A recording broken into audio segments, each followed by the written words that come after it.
What is up, what it chocolatiers? Welcome back to another video today.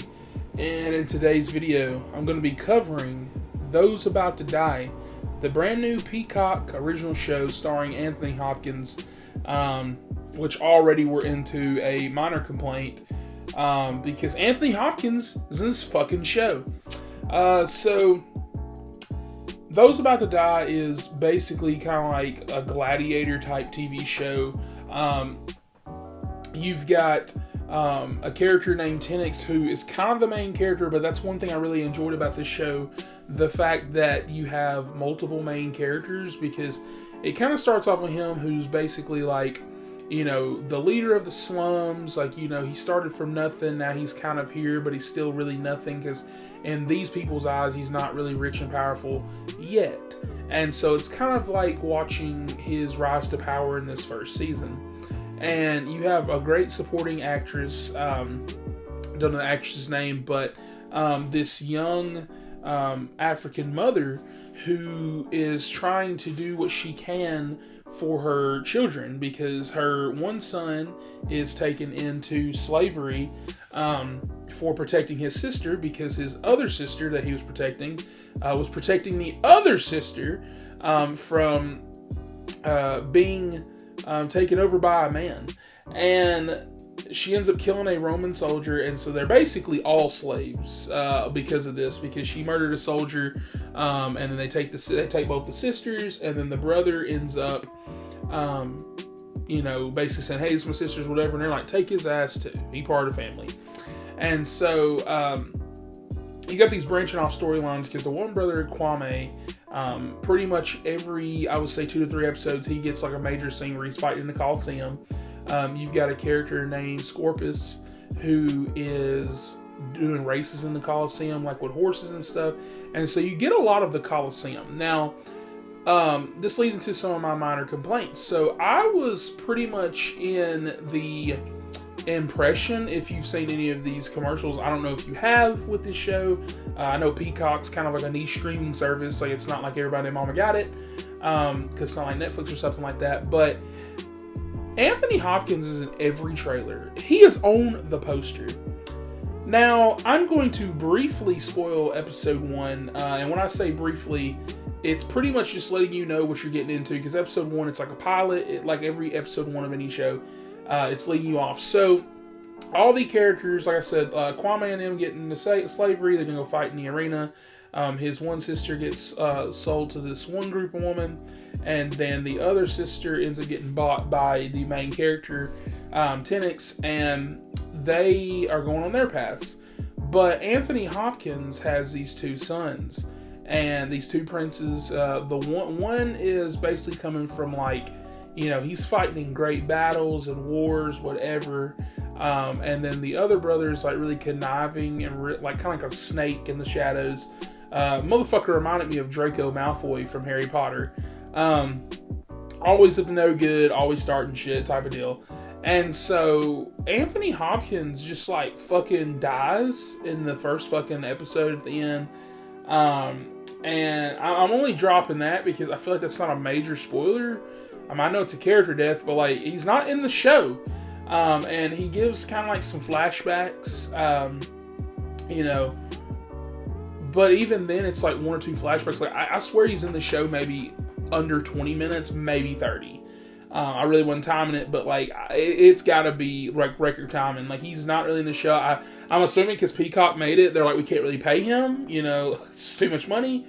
And so you've got that. That's a complaint I have, not because I miss Anthony Hopkins, but because it's kind of false advertising. I kind of was like, oh, it's going to be, kind of like about him. No, he's not in it.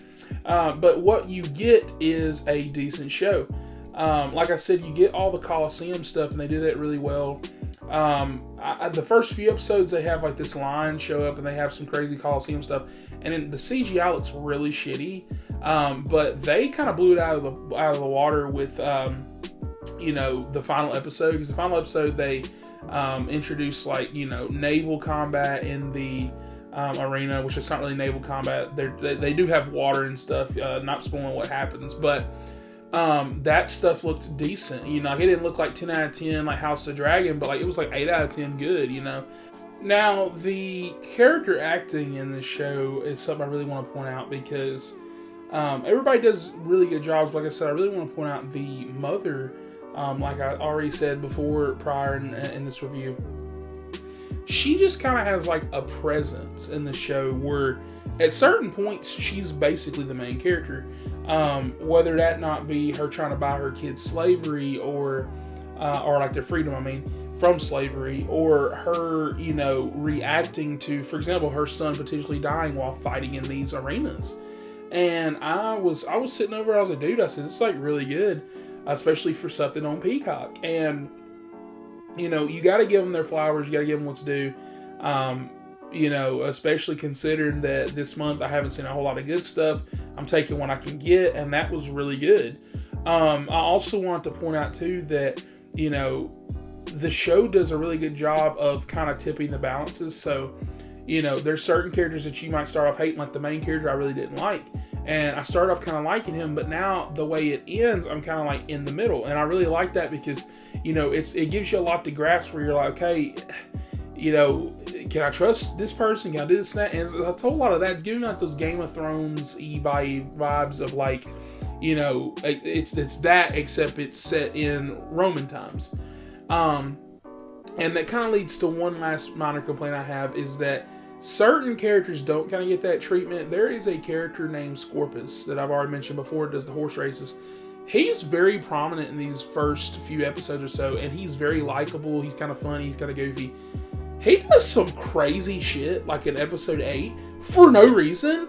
No, but I don't know. I was really sitting there thinking, I said, did I fucking miss something? If I did, and you watched this, comment down below. He just like fucking does some crazy shit, and then does some more crazy shit, and they just kind of like, they're like, yep, that's his character arc. It's like, it just kind of came out of left field, and I was like, damn, I really didn't like that. Like, I'm fine with, going from liking to disliking a person or disliking to liking a person just fine, but I need you to give me some breathing room, bro. Like, why are they doing this? No explanations, no nothing. But outside of that, though, if you really like period pieces like this, where you get, betrayals, you get some decent action. It's not the greatest, but you get some decent action. You get some great performances.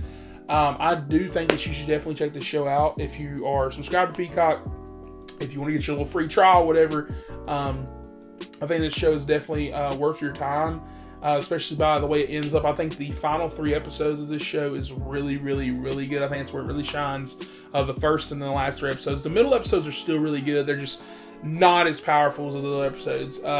And so I'm going to have to give this show a 8 out of 10. I really think it is very solid. I think it definitely needs some more work going forward with some, like I said, some character storylines, some stuff that, they need to tweak, whatever. But I don't actually agree with the reviews on this. I remember seeing it was kind of like negative, I think, on Rotten Tomatoes. It's like 30 or whatever like that. I could see some people not liking it as much as I did, but I like stuff like this, so this is kind of right up my alley, and it was kind of very fast-paced, the show was. Like I said, you start one way, episode 10, we're on another different level, and it's setting up well for season 2. And so if you have watched this show, if you have Peacock, if you watch it, like I said, please comment down below. Let me know your thoughts on this show. Let me know if you agree with my review, if you don't, and why. And with that, I will catch you guys on the next one. Like and subscribe for more.